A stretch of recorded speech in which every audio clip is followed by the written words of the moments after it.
Honorable Court is now adjourned until Thursday, the 10th day of December at 12 o'clock.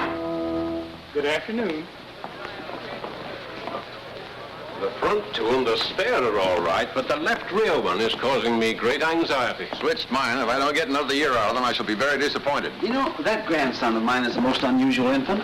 At 5 weeks, he holds up his head without support. Here, I'll show you a snapshot. Goodbye, Grant. Have a good vacation. Happy holiday, Josephus. Thank you, gentlemen. Thank you.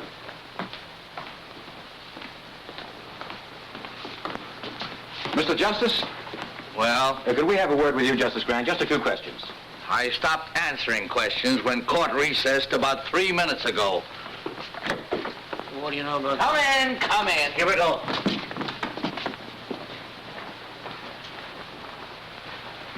Well, gentlemen. Justice Grant, we understand you declined to preside at the Danville investigation. There's some speculation as to your reasons. Well, there needn't be. I've had a long, hard year. I'm tired. I'm going hunting. Miss Gilbert, would you put this in my bag, please? The Gazette referred to you last week as a terrible-tempered Justice Grant. How do you feel about that? I'm flattered. And this too, Miss Gilbert. where are you going for your hunting? Well, there are plenty of ducks and no reporters. When are you leaving?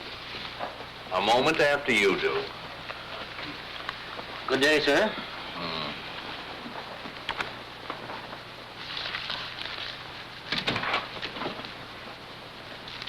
Miss Gilbert, what is this nonsense? What does this resignation mean? I think it's obvious, sir. If it were obvious, I wouldn't ask the question, would I? Justice Grant, I've been with you for 2 years, and not once during that time have you expressed satisfaction with my work. Miss Gilbert, you can learn more law here in a week than you can anywhere else in a year. That's all that should interest you. I don't feel that I have to constantly remind you that you're a brilliant young woman and that you have a fine future. Now, if there isn't anything else, can I go? Oh, you wanted to look over the Hale and Tryon opinion, sir. They won't be back from the printer till next week. Oh, yes, they'll need some revision. But I don't want to hang around here. Perhaps I can bring them up to you at Crownport, sir. That'd be fine. No. You need a vacation, too. From me. I don't mind at all. Miss Gilbert, are you heaping coals of fire on my head? I wouldn't dream of it, sir. Oh, I'll wire you before I come. Thank you. And Miss Gilbert, Yes, sir. no one must know where I'm going. No one. I want to get away from courtrooms, investigations, lawyers, black robes, everything. Everything but ducks. Hundreds and hundreds of beautiful ducks. Beak, beak, beak, beak, beak, beak, beak, beak, beak, beak, beak. Beak, beak, beak, beak, beak, beak, beak, beak, beak, beak, beak, beak, beak. Hey, you! Wait a minute. I'm Orrin Todd's game inspector. Let's see your license. Yeah, just like I thought. Stranger in town, ain't you? This license ain't legal. Well, I just bought it yesterday at the state capitol. Yeah, I know, mister, but this is Crownport, and you gotta have a Crownport stamp on there. Well, I didn't know that. I'll get one tomorrow. Yeah, but it ain't gonna do you any good today. You know, I could haul you into court and let the judge slap a fine on you. But to save wear and tear on my tires, suppose I sell you one right here. It only cost you $5.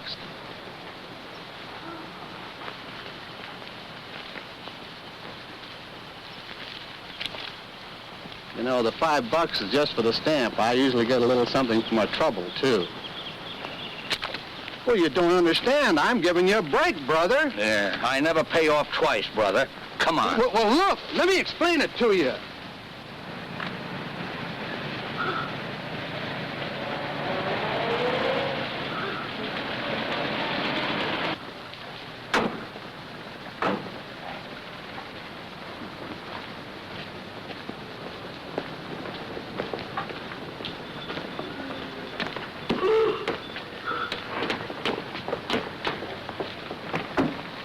Your Honor, it's not as though my client were trying to evade his financial obligations. Tom Cooney has been a member of this community for many years. And in all that time, his honesty and his responsibility has never been questioned. Now, he intends to make good the payments on these plows, but he's been sick, unable to work. Now, if the court could just grant him an extension... The law doesn't recognize good intentions. I shouldn't have to remind you of that, Mr. Adams. You're supposed to be a lawyer. But, Your Honor, am I not justified in asking the court's indulgence in this case? If you take Tom Cooney's farm tools away from him, you take away his only means of earning a living. Mr. Adams, this is a court of law, not an employment agency. Tom Cooney signed an agreement with Vincent Blackston of the Crown Port Auto and Supply Company. This agreement stated if he missed a payment on those plows, Mr. Blackston could take them back. Is that right, Mr. Cooney? Well, yes, Your Honor, but... All right, Counselor. Judgment against Thomas Cooney. But it was just one payment. If you give me a chance to... I don't care whether you say it's fair or not. It ain't. Get him out of here. Come on, Tom. This isn't going to help. I know it ain't gonna help. Nothing's gonna help in a town like this. Officer. Come on. Let go of me. Come on. Looks like you just lost yourself another vote, fella. Come on. It ain't right. I know it ain't right. Crown Port versus Joe Grant. Step up, Joe Grant.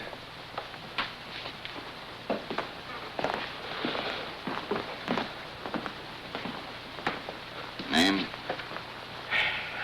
Joe Grant. Shooting ducks without a Crown Port permit. I didn't get a chance to shoot. You were going to. Of course I was, you fool. That's why I bought a state license. We also require a Crown Port license, Mr. Grant. And ignorance of the law is no excuse. $100 or 30 days. Which one of you gentlemen do I pay? The clerk. Should have bought it from me in the first place. Save yourself a lot of dough. I assume that this $100 will permit me to resume my hunting without further interference. Your assumption is wrong. You still need a Crown Port stamp. And an officer enforcing the law is not interfering, Mr. Grant. As a judge, I advise you to be careful of your words. Next case. Crown Port versus Burton Line. Step up, Burton Line.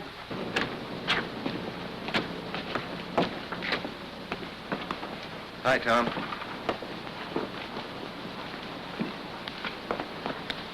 I'm sorry it turned out that way. Guess that's the only way it could have turned out. No, I thought we had a chance, but I guess I should have known. What are you going to do now? Farm's no good to me without tools to work it. Guess I'll lose it. Bank will start yelling for its money pretty soon. You know, Bill, sometimes it's just more than a man can stand. I got to think of something to do. If I could only... Yeah, I know, Tom, I know. Look, why don't you come by the office later on? We'll talk about it, huh?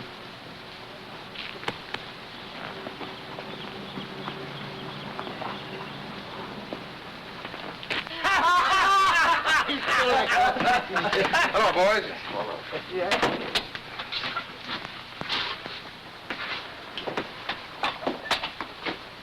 Shave, Homer. I hear poor Tom Cooney lost his case. Yeah. He'll probably lose his farm now, too. It's a shame. You know, Homer, that's what I like about the fellas around your shop. They enjoy the good things of life. Like a guy who can't meet his mortgage, or a poor farmer getting ripped out of his plows. Maybe if Cooney had a real sharp lawyer. Maybe if we had a bank that'd extend an honest man credit, or a judge that'd give him a break. Talk like that isn't going to get you any votes, Adams. If I could afford a 50-cent cigar, I could get yours.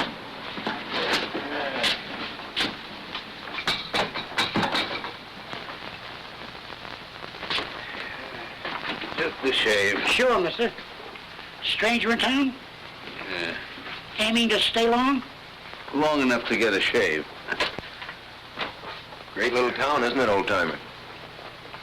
Yeah, Judge Harkley really gave you a welcome, didn't he? And our constable, Orrin Todds, that's Homer's cousin. He's all law and order. Regular Minuteman, isn't he, Homer?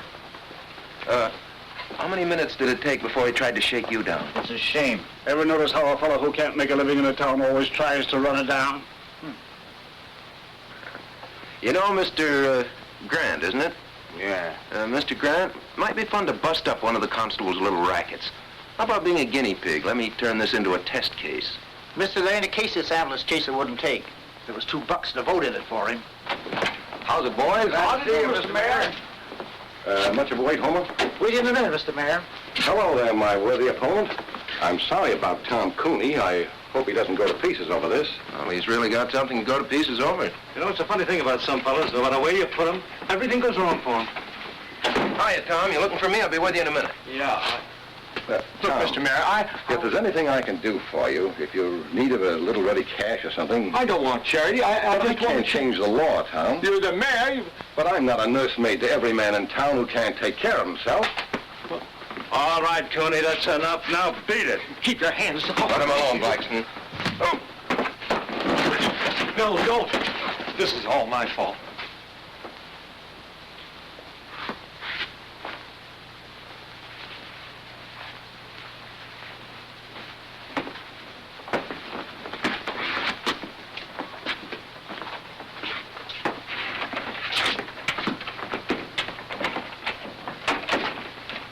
I wish you hadn't had to do that, Benny.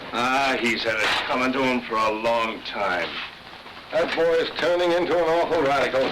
You could tell that by the speech he made accepting the nomination. Well, that kind of talk is never going to make a mayor a crown port. That's too bad. Nothing I'd like better than to see some bright young fella come along who could take my place. But Bill Adams... Take a man to fill your shoes, Mr. Mayor.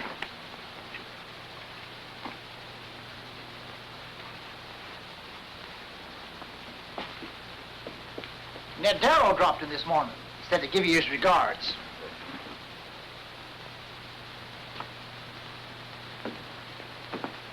What's my bill? Just a shave? Yes. 50 cents. Hey, mister, I said 50 cents, not a quarter.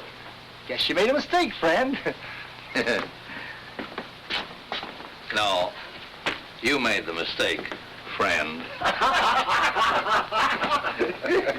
You picked the wrong customer that time, Homer. First fella in 10 years ever flipped a bash on me.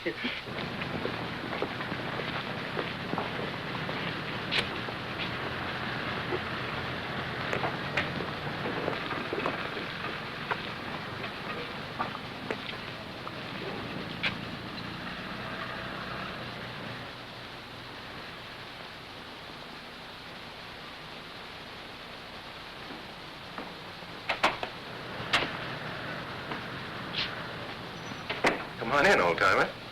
Thank you.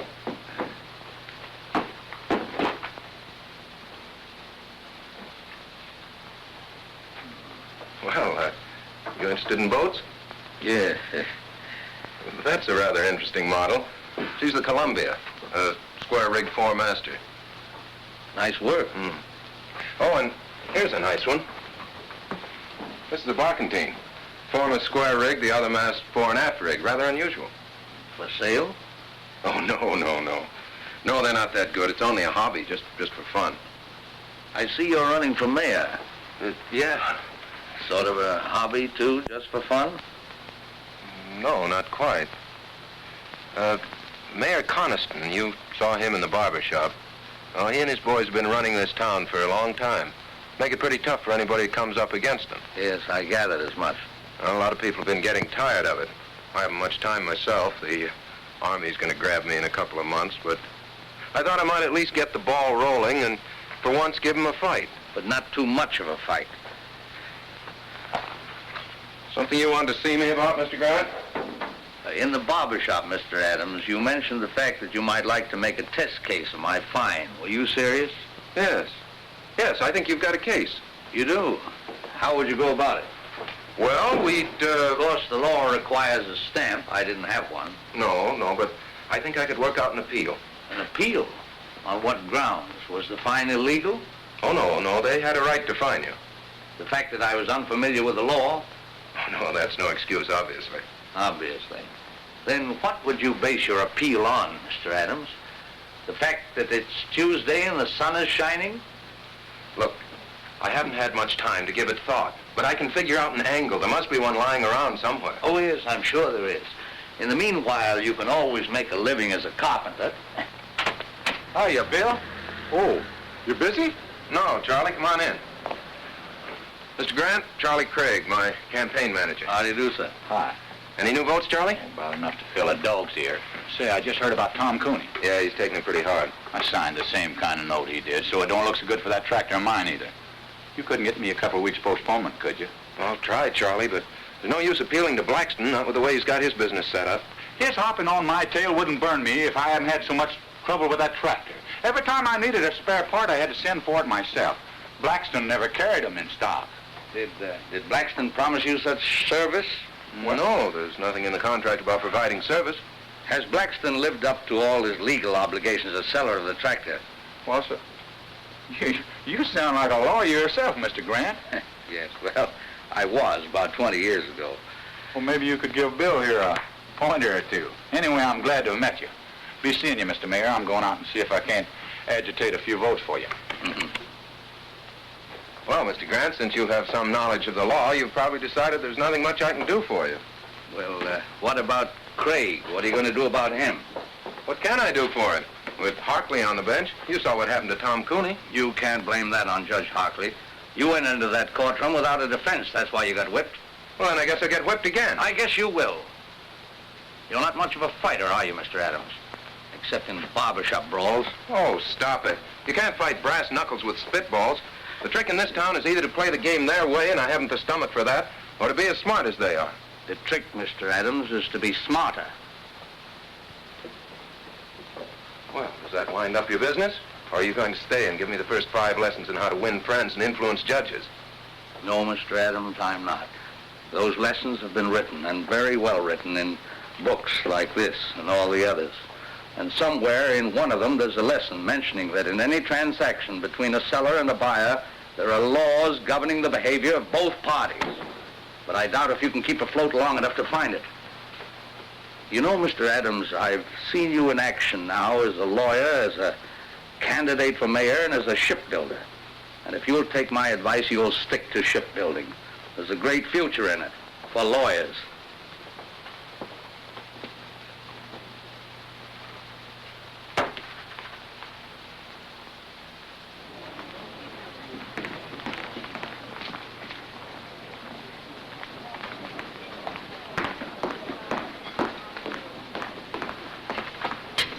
Excuse me, sir, for breaking in like this, but I think I found it.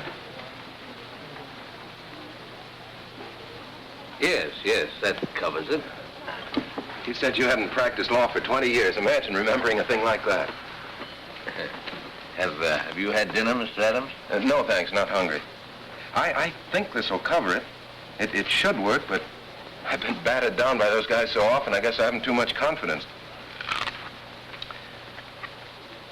How long have you lived in Crownport, Mr. Adams? 28 years with time out for college and law school.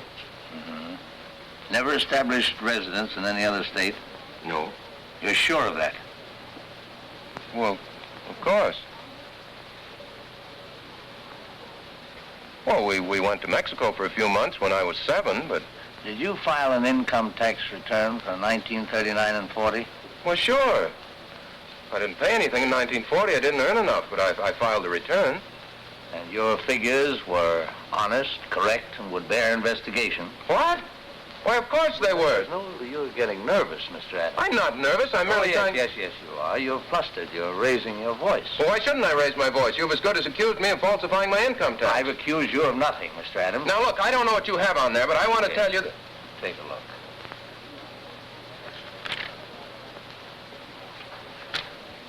It's it's an old trick that Justice Brandeis used to play. I read about it in Collier's once.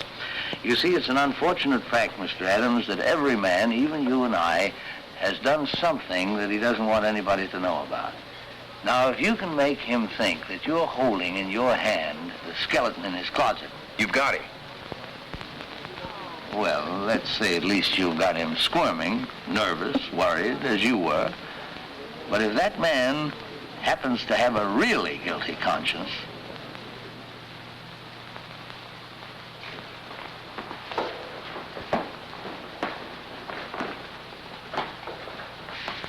name is Vincent Z. Blackston? Yeah. Tell me, Mr. Blackston, what does the Z stand for? Do I have to answer that, Your Honor? What can be your objection? Surely you have nothing to hide. Well, the Z... Well, the Z stands for Zephyr. It's a family name. Zephyr? Means a little wind, I believe.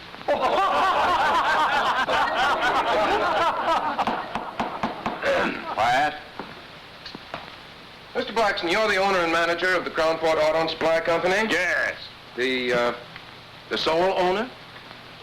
Well, sure, of course. No silent partners? No. Well, of course there are people. Oh, then you're not the sole owner. I didn't say that. I just It said... seems very strange to me, Mr. Blackston. You don't know whether you own your own business or not. I object. That question is irrelevant, immaterial, and calculated to confuse the witness. Objection sustained. Counselor will restrict himself to the facts bearing on this case. Mr. Blackston, your company sells most of the used cars and tractors in this town. Almost a monopoly, isn't it? I do the most business because I sell my stock at the lowest prices. That's not monopoly. That's the American way of life. Now tell me, Mr. Blackston, carry spare parts for your customers? Sure. Do you have in stock at this moment piston rings for the 1938 tractors you sold in this town? Well, Mr. Blackston? Well, no, I don't. Oh, then you don't carry all the spare parts your customers might need. Well, I can always get them if they need them. Yes, but sometimes your customers have to wait. Sure, it takes 2 weeks. If I ain't got them, how can they have them? An intelligent answer, Mr. Blackston, and an honest one. One which will require the court to enter judgment against you in this case. Will Counselor explain that statement? Certainly, Your Honor. Motor Vehicle Laws, 1919, Chapter 174, Section 52. The sale of any automobile or any other automotive vehicle is void unless the dealer carries in stock at all times and on demand parts that may be needed to repair the particular make of vehicle. Will you let me see that reference?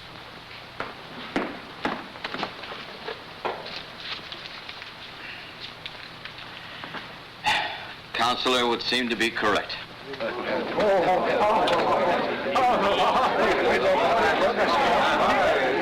You put it over, Bill. Say, this will take care of Tom Cooney, too. You're telling me.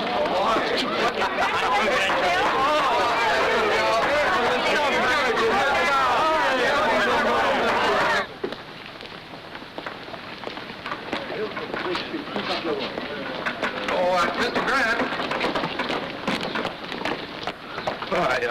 I thought you were going hunting. Well, all the ducks are inside today. I see you winged a couple yourself. Oh, of course, it's nothing really big.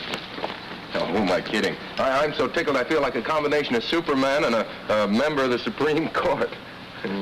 Really, I don't know how to thank you, Mr. Grant. Oh, no need to, my boy. First time I've enjoyed a courtroom in years. Hey, thank you, fella. You know what this stuff is? No, Mr. Grant, he wouldn't. William, this is American money. Good old folding money. You know what you can do with this stuff? You can buy things that you need. You get it? Yeah, but what I don't get is where you got it. Well, seeing Blackston get trim, warm some hearts, and unloosen a couple of purse strings. The boys have kicked in for your campaign fund. You know what we're going to do with this beautiful stuff? We're going to get some posters printed, great big ones. The kind that look you right straight in the eye and follow you around.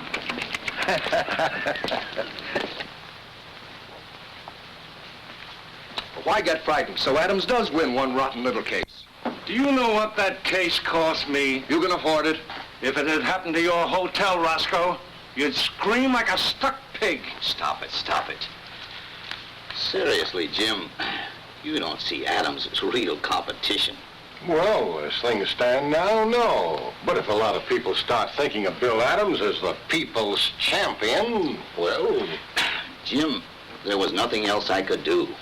I can give you boys the edge when it's a question of interpretation, but not when the law's right there in black and white. Oh, I'm not blaming you, Judge. It's just something to start thinking about, that's all. You think we'll have trouble? Well, now look, boys. On second thought, we may be getting all steamed up for nothing. Yeah. But suppose he opens a lot of old cases like Tom Cooney's. I think you've got something there, Zeppa. We'll just have to show the boy that he's wrong.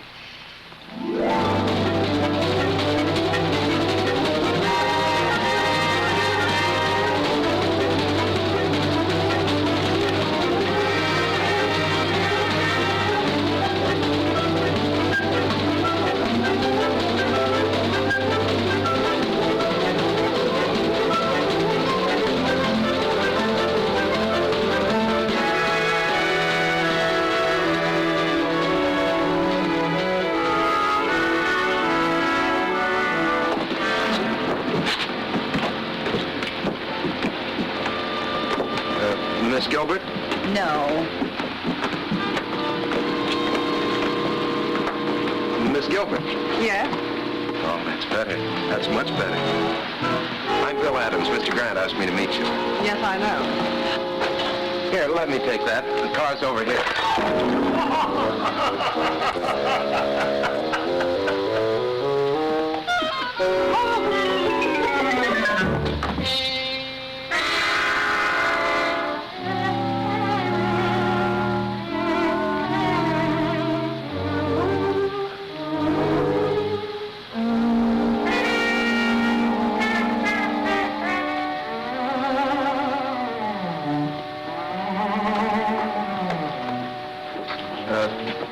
Do you think we should try to scoop some of that up?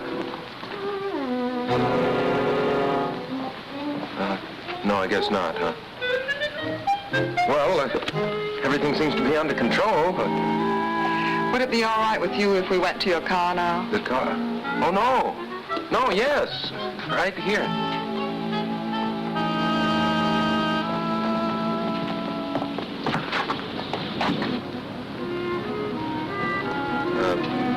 Sorry to get off to such a bad start. I'm not always so clumsy. Oh, my hat! Oh, don't worry. We'll get it.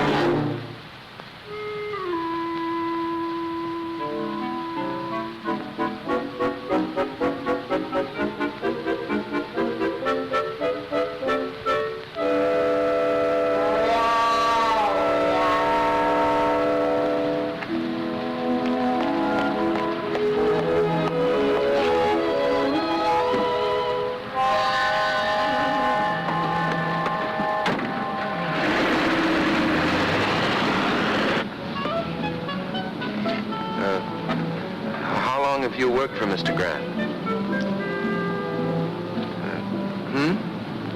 2 years. Quite a character, isn't he? Quite. You know, I was very surprised when he told me his secretary was coming down. I had an idea the old boy was retired. The old boy is far from retired.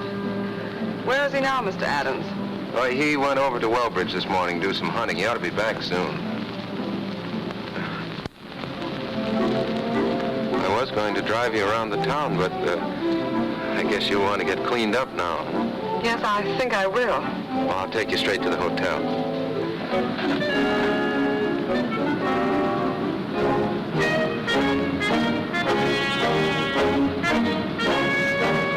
You are running for mayor? Mm-hmm. Surprised? That's putting it very mildly, Mr. Adams. Well, make the most of it, lady, because that's likely to be the only surprise you'll get in this town.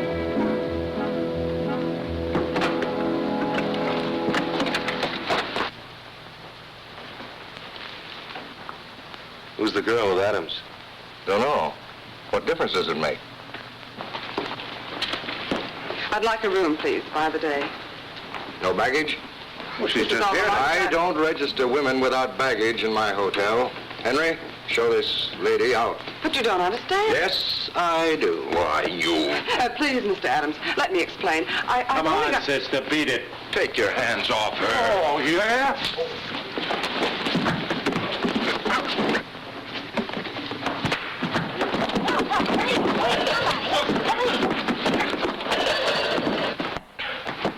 Nice work, pal.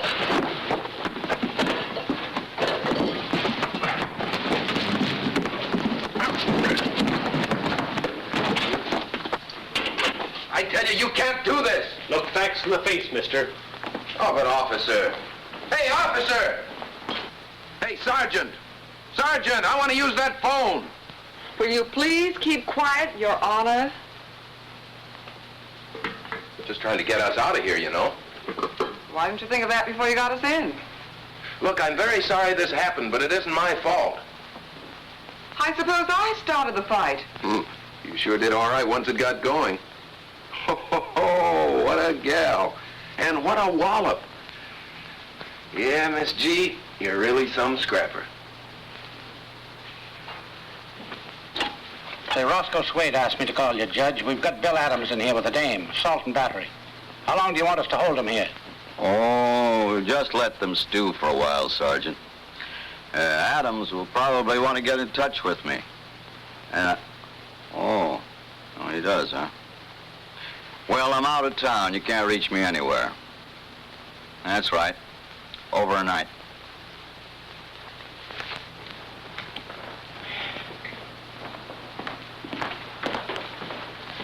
Will you have the chef prepare a couple of these for tomorrow night's dinner?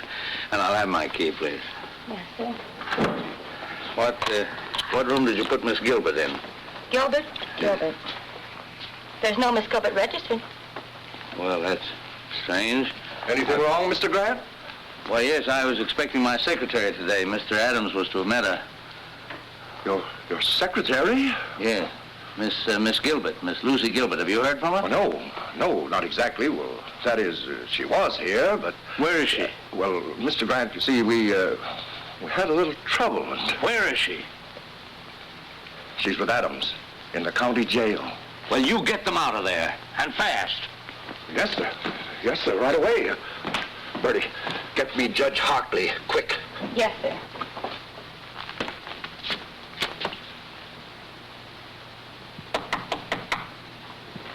Come in. Good evening, Mr. Grant. Well, good evening, Miss Gilbert. I'm sorry I couldn't meet you at the station. So am I, sir. However, Mr. Adams seems to have made your introduction to Crownport quite spectacular. Well, if it amuses you both, of course it was quite worthwhile. I'm sorry. Sit down, Miss Gilbert. You seem tired.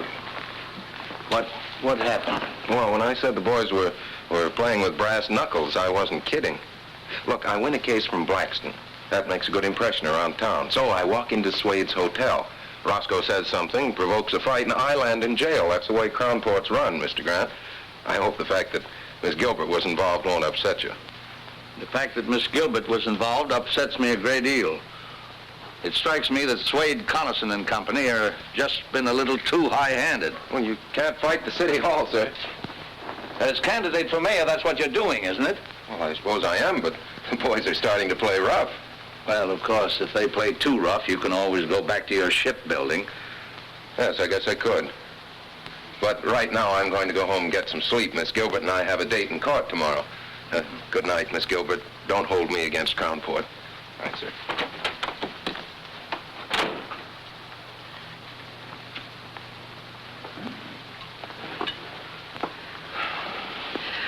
Your notes, perhaps you'd like to go over them.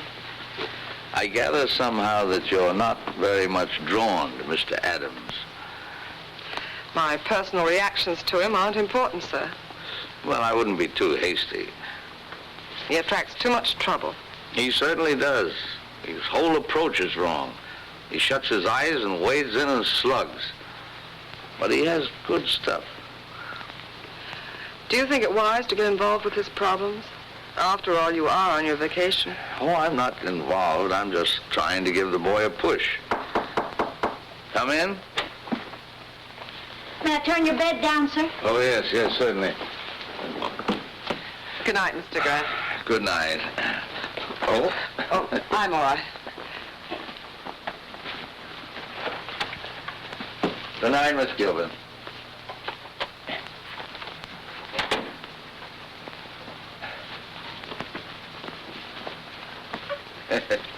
Kind of skimpy, isn't it? They just ain't long enough, none of them. I keep a-telling Mr. Suede. Well, there, that'll have to do. Good night, sir. Hope you rest well. Thank you.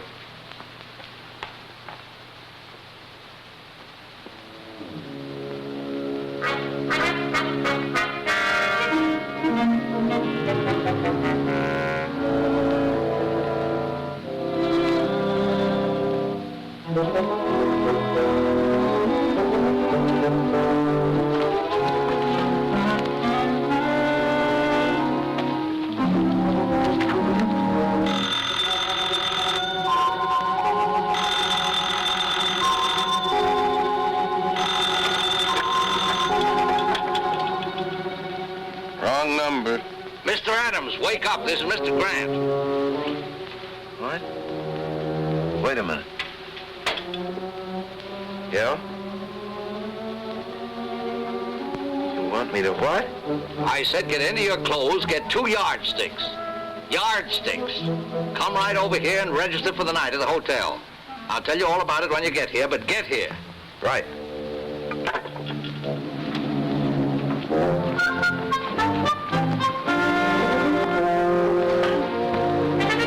Hello, Roscoe.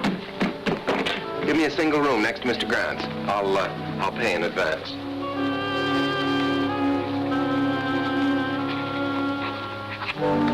$413. What's the matter, Roscoe? You don't seem at all happy to see me. I brought my luggage, too.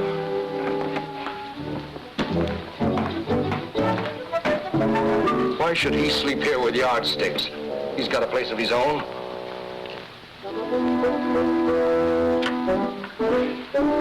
Hello.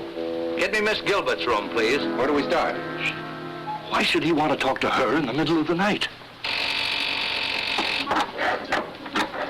I don't know, but... It's Grant. Yes, Mr. Grant. Yes, sir. Right away. He wants a bellboy right away. He wants to send something to Miss Gilbert's room. They're up to something. I know they are. Henry.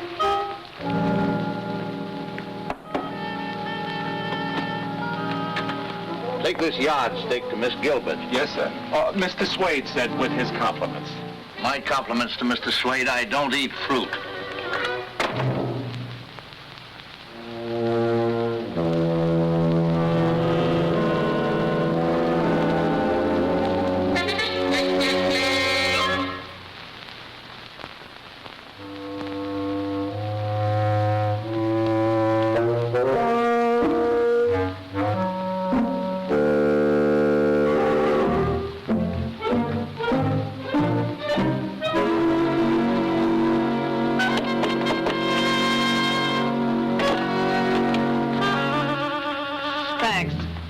Wait a minute, miss.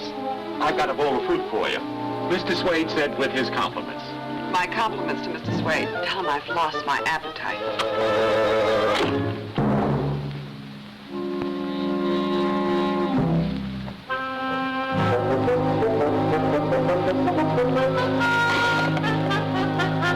I couldn't see nothing. They blacked out the rooms. Number, please. Now she's calling Grant. Yes, Miss Gilbert? 7.5. Same here. The other? 2.5. That does it. Maybe it's a code. Oh, don't worry, Roscoe. I'll be back.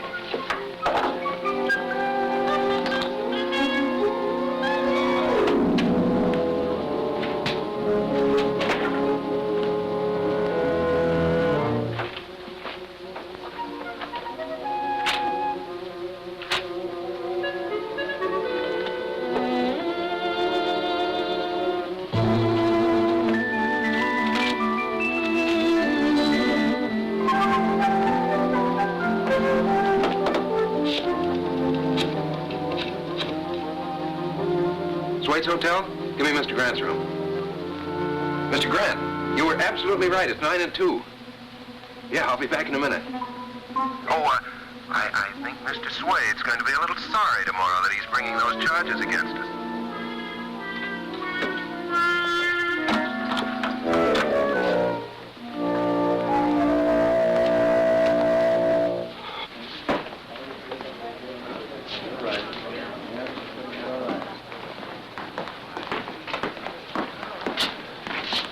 Good afternoon, Miss Gilbert. Mr. Grant, you're looking very beautiful, Miss Gilbert. Really?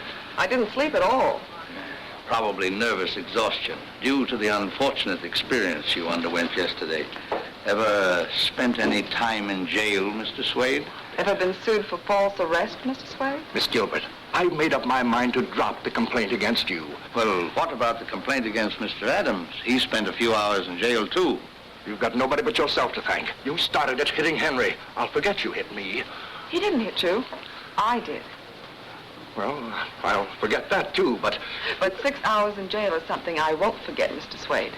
I think $5,000 damages would be about right, Counselor, don't you?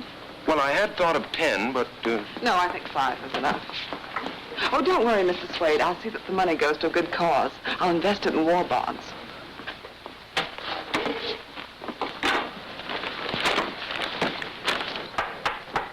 Court is now in session. Judge Hartley presiding. Case of Suede versus Gilbert and Adams.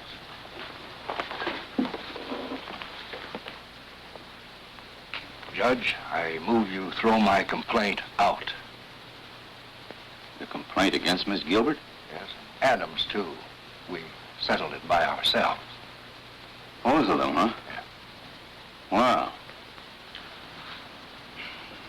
Case of Suede versus Gilbert and Adams, dismissed. You can thank Miss Gilbert for getting you off so easy. Thank you, Lucy. Oh, Roscoe. Just a minute, Roscoe. We're not quite through yet. Joe, serve the papers on Mr. Suede. Roscoe Suede? What are you talking about? I took it if I dropped my suit against you, you'd drop yours against me. Relax, Roscoe. This is another suit. Your Honor, I find that in the management of his hotel, Mr. Suede is in violation of several important laws. Oh, what are the charges? I've brought the evidence with me, Your Honor.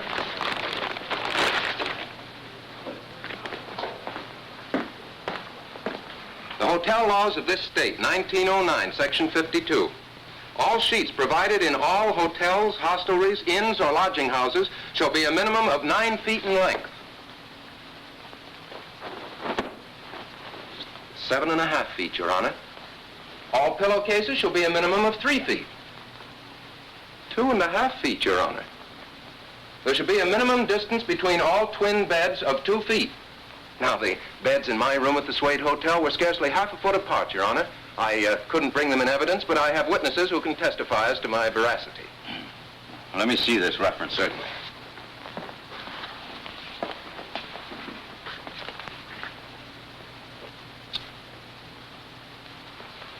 You'll be sorry for this. You wait and see. Will the court warn the defendant that threats and intimidation are punishable by law? Keep quiet, Mr. Suede. And don't you tell me how to run my court.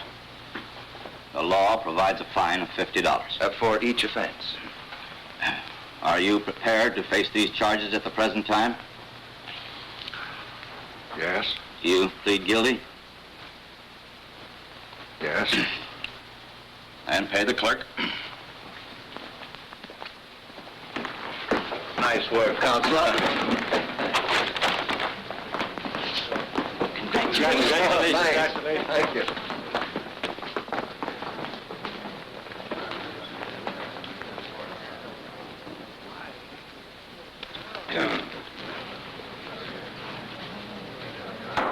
Half-hour recess.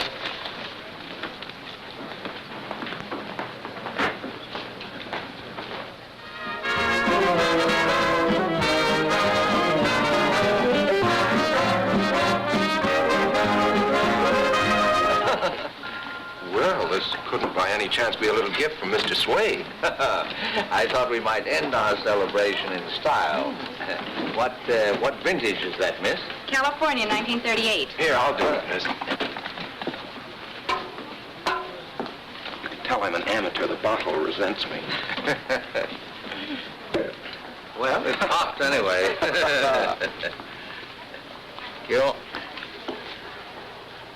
To the next mayor of Crownport. Yes, who's learned to use his head and his law books. Well, to my routing section. I think you're on the right track, Counselor. You keep the Connisons busy on the little things, and they won't have time for the bigger ones. Neither will I. Well, I think I'd like to do a little hunting in the morning, if you can keep your life fairly quiet for one day. Well, I'll try. Lucy might keep an eye on me. That'd help. I'll be responsible for him, sir. Starting with breakfast. Well, I think Lucy would probably like some more coffee. Yes, I would. it'll just keep you awake. Well, good night. Good night. Good night, sir.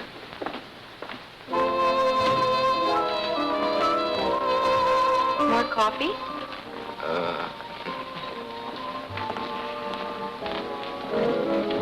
I suppose you're a wonderful dancer. Fair. I'm awful. Good. That'll make me feel superior. May I have this dance, Mr. Adams? Charmed. Hey, I'm not so bad, am I? You're fine. I guess the trouble was I just never liked to dance before. Neither did I. You know, Lucy, Crownport's not such a bad little town.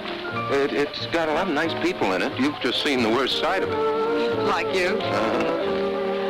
No, but what I mean, Lucy, is, well, can you see yourself living in a town like Crownport? No, pretty dull, I guess, huh? Very. Practically nothing's happened to me since I met you. Yeah. No, but seriously, sometimes I have whole days of peace and quiet. Now, we've been together for several hours and nothing very spectacular has happened. Not near enough has happened.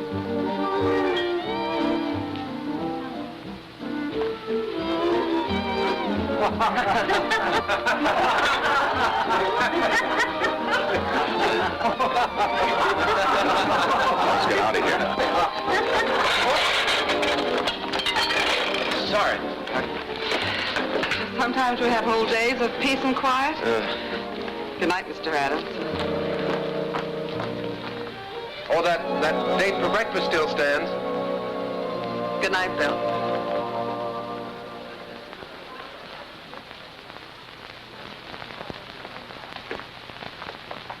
Morning, Herman. Well, goodbye, Mr. Adams. Oh, no. Oh, no. Mr. Grant said you were to look after me today. And what he says goes. He's your boss, you know. But I've had breakfast with you. Oh, yes, but I need much more looking after than that. Much more.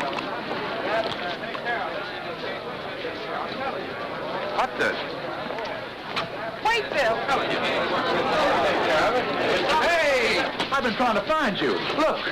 Hey, what's going on here? What do you think you're doing? You're being evicted. Here's your notice. Come on, boys. Don't take all day. Okay, boss. Because of the lumber I keep around, the place has attracted termites. How do you like that? It's fantastic. Look, can't you just wait until I call Ridges and get this thing fixed up? Sure. You can call him at Suede's office, but it won't do you no good, pal. He signed the notice himself. Okay, fellas, lift it. Yeah, but at least you can leave my stuff here until I can get another office. Sorry. Orders. Well, what difference does it make to you?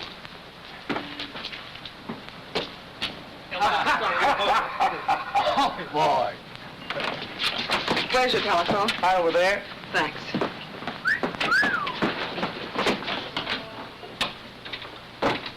Listen, will you stop reading me the Constitution? I'm just following orders. All I'm asking you to do it. Hello? Hello, is this the Andrews building? Give me the superintendent, please. Miss Gilbert! Miss Gilbert!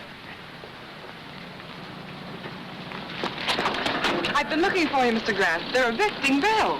Evicting Bill? Why, what happened? Oh, something about termites. Yeah, just drop my things at the hotel, will you? Now, tell me. Who's responsible for this? Seems that Roscoe Suede has a pal named Hart Ridges. Happens to be my landlord, also happens to be one of Connison's boys. Oh, so Roscoe gives Hart a call, and here I am. Don't worry, though. I'll get another office. Hello. This is William Adams. Yes, I want to rent an office. What?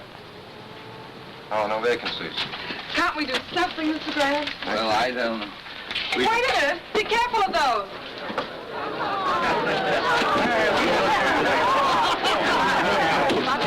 No vacancies at all, huh? I see. Not an office in town, not even a loft. Oh, those boys think of everything. Carlson? Are you sure? Who else? It's too clever for anybody else.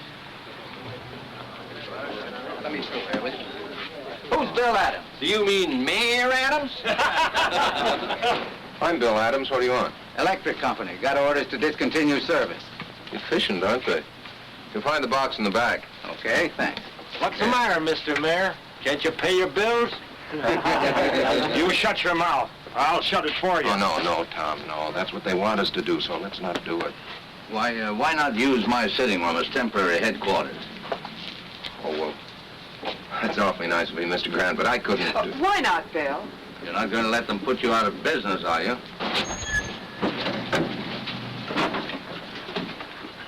Where's Bill Adams? Oh, Mr. Mayor, you got more company. Hey, Wooly, bring out a couple of more chairs. I'm Adams. What do you want? Compliments of the mayor. He thought you might need some help. Will you send my compliments right back to the mayor and tell him to... You tell Mayor Coniston I'm staying right where I am, out on the street. And before I'm through, I'll have him out here with me. Get a soapbox. You bet I'll get a soapbox. And if Coniston wants to know what I mean, tell him to come down here and I'll try explaining it to him personally. Ladies and gentlemen, please, just give me a few minutes until I get my new office set up. William, you mean right here on the street? Sure, why not? We'll hang my shingle on that lamppost. Bill, they'll get out in the junction. You won't be here 2 hours. I know that, sir. But this time, Coniston's gone too far. He's giving me more publicity than I ever dreamed of. I may be here only an hour, but it'll be a good one. I'll get you an office. Now, keep out of trouble. I'll be back in a few minutes. Now, is this about right for the desk? Oh, no. I think it should be catty-corner. Okay, lady, you're the boss. Oh, here, let me take those. Watch this. Oh, yeah. Excuse me.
How is he, nurse? Oh, he's coming along all right. Can we see him now? I think so.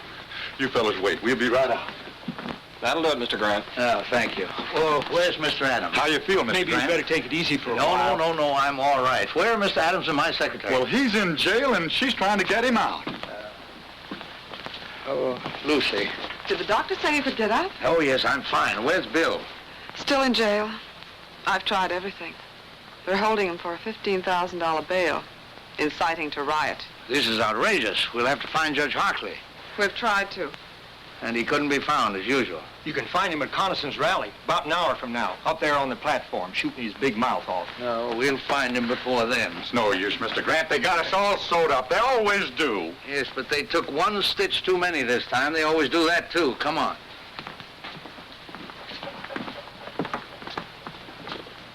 Do you think you should? I've got to get the boy out of jail. I'm glad you feel that way, sir. Yes, well, let's not keep Judge Hartley waiting, huh?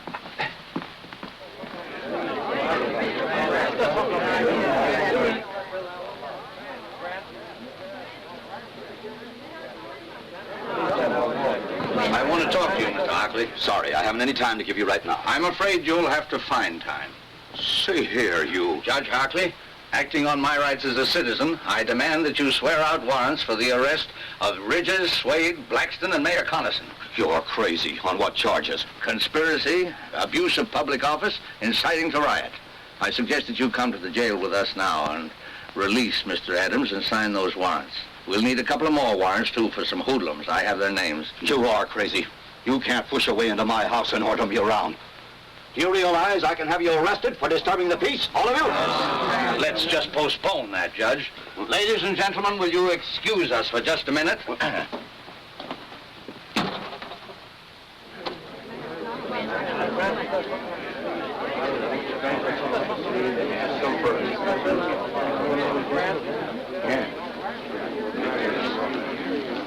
Ladies and gentlemen, I have persuaded Judge Hockley to change his mind. He has kindly consented to release your candidate in time for the rally tonight. Are you going to tell Bill how you got him out? No, that's not necessary. What's the deal, Mr. Grant? You know something about him?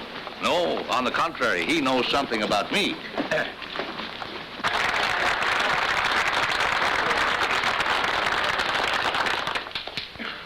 Ladies and gentlemen, I mean my friends. For a long time, I've been hoping a man would come along, a young man.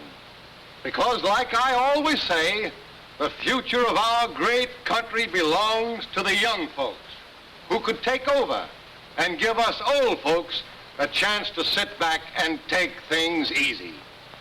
Well, this year I said to myself, Jim, maybe this Bill Adams is the fella. But he dashed my hopes and prayers to the ground. I saw that he's not the man we've been waiting for.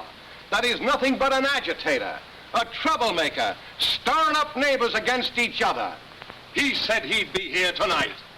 I wish he was. I hoped that when I got up to talk, he'd be here on the platform with me to debate with me the issues so close to our hearts.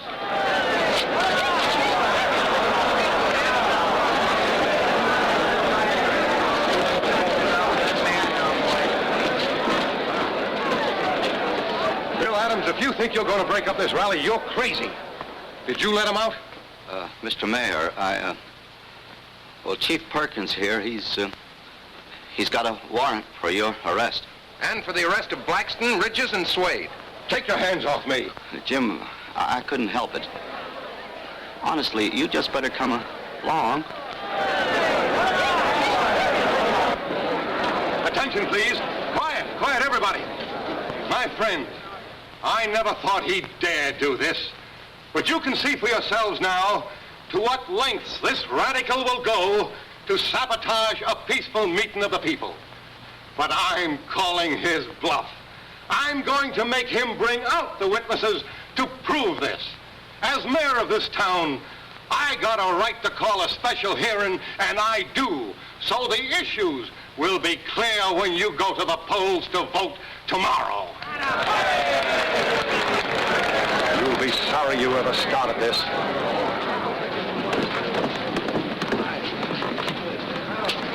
Better remain with us, Mr. Hartley. We wouldn't want you to prejudice the mayor's testimony.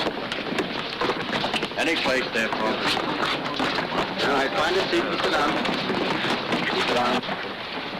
That Adams bird's just bluffing. He ain't got a thing on the mayor. No? Find a seat and sit down.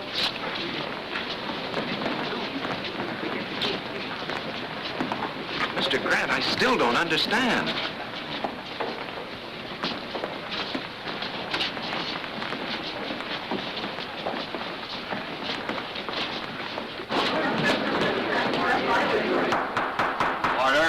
Order. This hearing will come to order.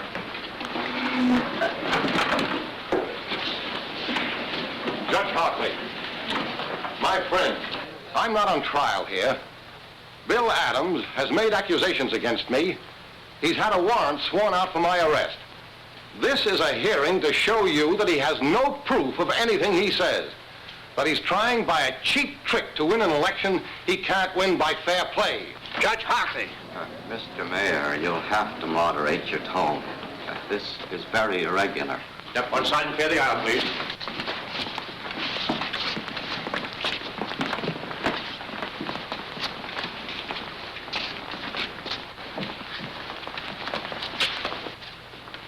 Mr. Carlson, it's true that you are not formally on trial here. You asked for this hearing. You demanded by what right we had you arrested.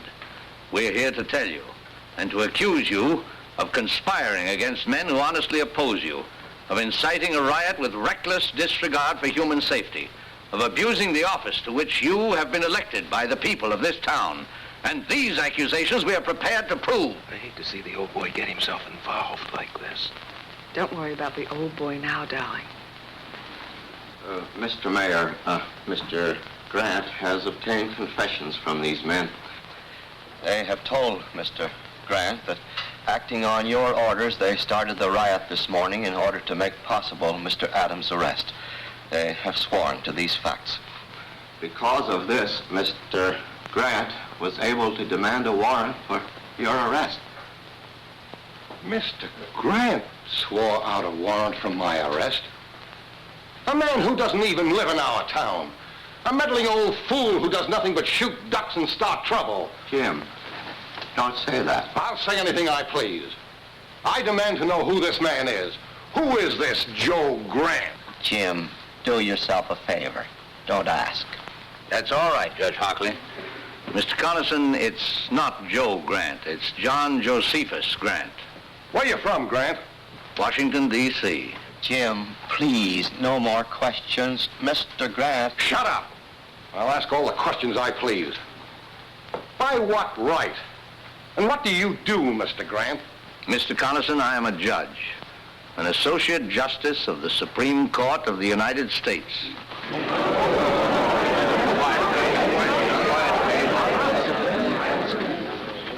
Mr. Carlson, you have asked by what right I've interfered in this situation. Do you still want an answer? Justice Grant, would you care to... No, thank you. Bill! Oh, just throw some water on him, Lucy. He'll be all right.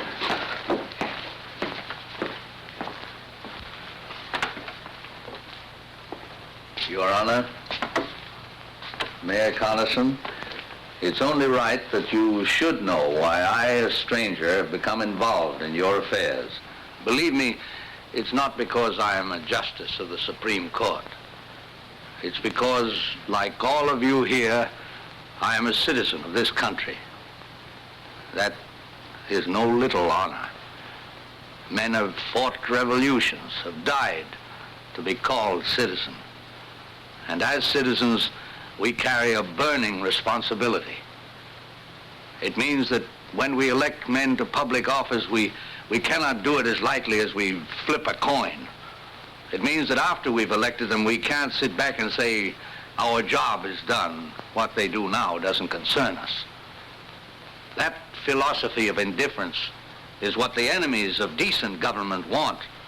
If we allow them to have their way to grow strong and vicious, then the heroic struggle which welded thousands of lovely towns like this into a great nation means nothing. Then we're not citizens, we're traitors.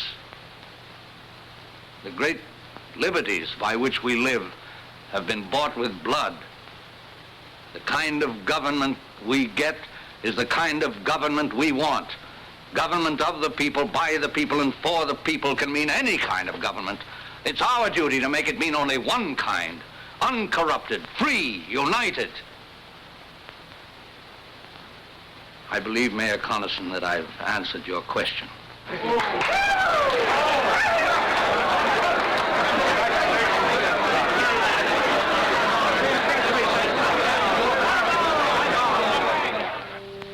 Now, as soon as court adjourns, I'll meet you back here in my chambers. Oh, what's the matter, Mr. Justice? You seem nervous. Oh, no, not at all. How about you, Mayor Adams? Have you the ring? Do you know your lines, sir? Well, I ought to. I stayed up half the night learning them.